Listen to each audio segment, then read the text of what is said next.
सोमवार को राव विधानसभा से घोषित प्रत्याशी मधु वर्मा के चुनाव कार्यालय के उद्घाटन के दौरान भाजपा के राष्ट्रीय महासचिव व विधानसभा एक से भाजपा प्रत्याशी कैलाश विजयवर्गीय ने मंच से कहा कि राव विधानसभा से मधु वर्मा के 200% चुनाव जीतने का उन्होंने दावा किया है। वहीं इस दौरान भाजपा के राष्ट्रीय महासचिव कैलाश विजयवर्गीय ने अपने संबोधन में कहा कि प्रधानमंत्री नरेंद्र मोदी देश के लिए काम कर रहे हैं और देश के लिए ही जी रहे हैं। आज तक एक भी छुट्टी उन्होंने नहीं ली है। हम दिवाली अपने परिवार के लिए मनाते हैं और मोदी जी परिवार के साथ दिवाली नहीं मनाकर देश के सैनिकों के साथ दिवाली मनाते हैं। पिछले 25 सालों से प्रधानमंत्री नरेंद्र मोदी ने एक भी छुट्टी नहीं ली है। ममता को लेकर कहा कि आप बंगाल में हैं, आप हिंसा की राजनीति करती हैं। अपने भारतीय पार्टी के 400 कार्यकर्ताओं को मारा है और कांग्रेस के 100 कार्यकर्ताओं को मारा है। टीएमसी के 150 कार्यकर्ताओं को मारा है। आप हिंसा की राजनीति करती हैं और दिल्ली में आती हैं कि एक तरफ कांग्रेस नेता और एक तरफ सीपीएम नेता कैलाश जी ने कहा कि आप जब दोनों ही पार्टी के नेताओं को मारे हैं तो आप उनके हाथ क्यों मिला रही हैं। बंगाल में आपके कार्यकर्ता मार रहे हैं, कम्युनिस्ट पार्टी के कार्यकर्ता टीएमसी कांग्रेस के कार्यकर्ता मार रहे हैं और दिल्ली में हाथ मिला लिया है।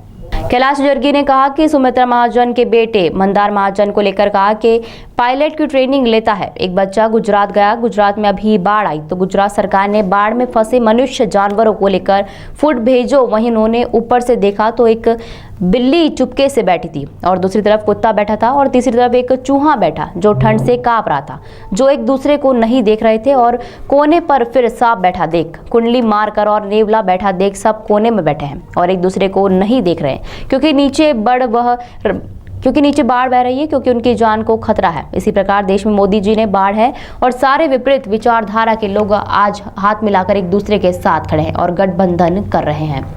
वहीं कमलनाथ को लेकर कैलाश विजयवर्गीय ने कहा कि आज़ादी के बाद इस देश के अंदर पहले नरसंहार हुआ था 1984 में और 1000 सिख बंधुओं के साथ हुआ था। उसके नरसंहार के सरगना कोई है तो वह कमलनाथ है। क्या ऐसे व्यक्तित्व के नेतृत्व में कांग्रेस मध्य प्रदेश में जितना चाहिए, मैं आपसे पूछना चाहता हूं। एक तरफ कांग्रेस है, कांग्रेस के नेता हैं कमलनाथ जी। कमलनाथ जी आजादी के बाद इस देश के अंदर पहला नरसंहार हुआ था तो 84 में हुआ था और हमारे सिख बंधुओं के साथ हुआ था। उस नरसंहार के सरगना कोई है तो कमलनाथ जी। क्या ऐसे व्यक्ति के नेतृत्व में कांग्रेस मध्य प्रदेश में जीतना चाहिए क्या, मैं आपसे पूछना चाहता हूं। अभी अभी हमारे मित्र ने कहा इजराइल और हमास का हमला हुआ, हमारे देश के प्रधानमंत्री ने इजराइल का समर्थन किया क्योंकि हमारा देश हमेशा आतंकवाद के खिलाफ बोला। G20 में जो दिल्ली डिक्लेरेशन है उसके अंदर साफ है कि आतंकवाद के खिलाफ सारी दुनिया है। हमने हमेशा आतंकवाद का विरोध किया है, आज भी हम आतंकवाद का विरोध करते हैं। पर कांग्रेस का हाथ आतंकवाद के साथ। क्या ऐसे हाथ को जीतना चाहिए कि मैं आपसे पूछना चाहता हूं। भारतीय जनता पार्टी के कार्यकर्ताओं के लिए चुनाव एक बहुत बड़ा चुनौती है कि राष्ट्रवाद जीतना चाहिए या राष्ट्रवाद के खिलाफ बोलने वाले लोग जीतना चाहिए। एक चुनौती है और इसलिए कार्यकर्ता बंधुओं, मैं जब कार्यकर्ताओं के बीच में बैठता हूं तो एक ही बात कहता हूं कि देश की सुरक्षा करने के लिए हमारा नौजवान अपना घर परिवार छोड़कर देश की सीमा पर डटा हुआ है, दुश्मनों से संघर्ष कर रहा है। दुश्मनों की तरफ छाती दिखाकर आंख गाड़कर देख रहा है कि कोई हमारी मातृभूमि की तरफ देख नहीं सके। यदि कोई देखता है तो जाकर सर्जिकल स्ट्राइक कर देता है, उनके घर में घुस के मारता है। हमारा देश का नौजवान जब वो दुश्मनों के घर में घुस के मारता है तो कांग्रेस उनकी बहादुरी की प्रशंसा नहीं करती है, प्रमाण मांगती कि प्रमाण दो हमको। ये शर्म की बात है कि नहीं, मैं आपसे पूछना चाहता हूं। अरे बाहर के दुश्मनों से जो दिखाई दे रहे हैं उनसे तो सेना के जवान निपट लेंगे, पर देश के अंदर जो लोग हैं तुष्टिकरण की नीति के कारण कांग्रेस आतंकवादियों से हाथ मिला रही है, हमास का समर्थन कर रही है। क्या ऐसी कांग्रेस को वोट मांगने का अधिकार है क्या? जनता के बीच में ये बात लेकर कौन जाएगा? और इसलिए देश के अंदर के दुश्मनों से देश को बचाने की जवाबदारी भारतीय जनता पार्टी के कार्यकर्ता की है कि नहीं? इस जिम्मेदारी को आप निभाएंगे कि नहीं निभाएंगे, मैं आपसे ये पूछना है। एक तरफ भारतीय जनता पार्टी है, एक तरफ नरेंद्र मोदी जी है जो देश को आगे ले जा रहे हैं। हमने उनको देश का नेता बनाया था, हमने उनको देश का प्रधानमंत्री बनाया था।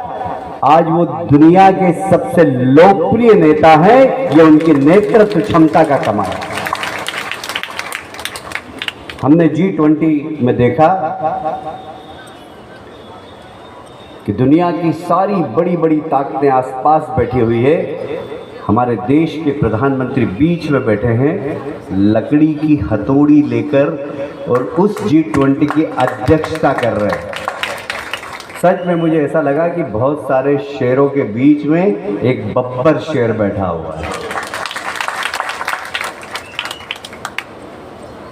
आज मोदी जी इस देश की संस्कार और संस्कृति के प्रतीक हैं।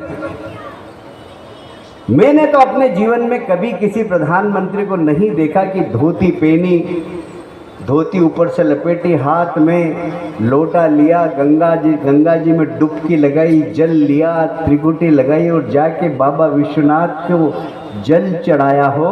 यह आज़ादी के बाद पहला प्रधानमंत्री।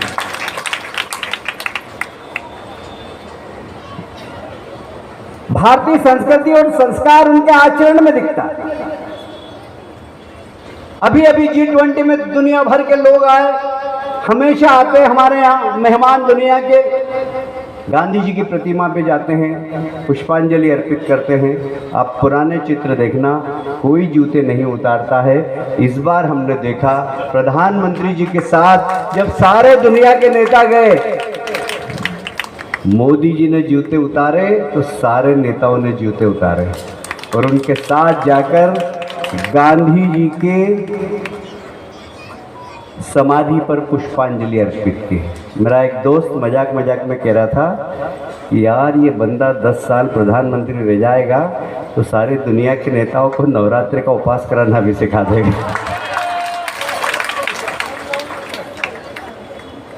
देखिए, भारत की पहचान क्या है? हमारे संस्कार, हमारी संस्कृति।